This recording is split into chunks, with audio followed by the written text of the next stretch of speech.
So first of all, I think we need to recognize the enormous complexity both of the current global situation, but also of the regional situation, the complexity in Europe and the complexity in our southern neighborhood.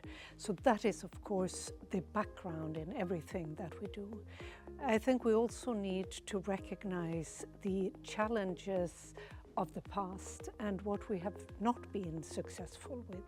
So looking at the results of the survey, it was very interesting but also quite shocking to see that only 5% mentioned positive examples when it came to positive work or results on security and on governance issues. At the same time, in the survey, it also was a question on what do you think that the partnership should be about?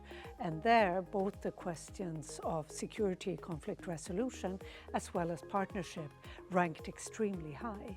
So those are elements that I think we really need to take into consideration. It's also important that we think in a holistic and comprehensive security manner. We need to realize that the security threats that we are facing are of such multiple nature, and that we also need to look at them. The hard security issues, the climate security issues, the food security issues, the energy security issues, the governance issues are all part of a long-term pact that we need to build.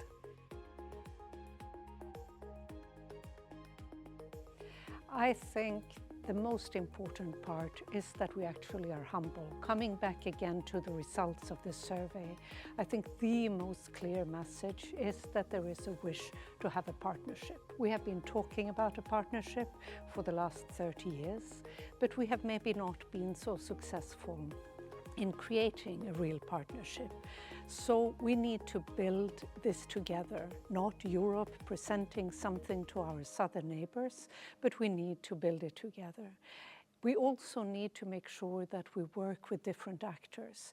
We have to talk, of course, with the governments, but also with civil society, with the private sector, and with a wide range of actors, also being mindful that a very large part of the population in our southern neighborhood is a very young population. A young population who are often not present in the decision-making bodies, and they need to somehow be part of the conversation. So intergenerational dialogue is also a key element in the inclusivity. So we are living there also in a world that is uncertain, with greater polarization, with opinion corridors, with high risk of both disinformation, misinformation, alternative facts.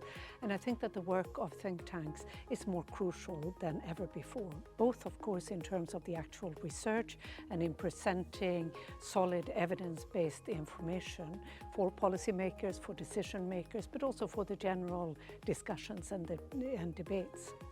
The policy recommendations coming out of think tanks is also important, and for SIPRI, like many other think tanks, we also play an important role in terms of dialogues and bringing people, different actors who need to be part of the collaboration together.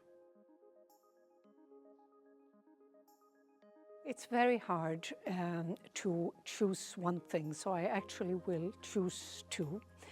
On one hand, I think that we need to work on the technical cooperation. We need to work on all these different concerns and challenges that we need to meet, be they on the governance side, on the economic side, on the security side, on the climate side.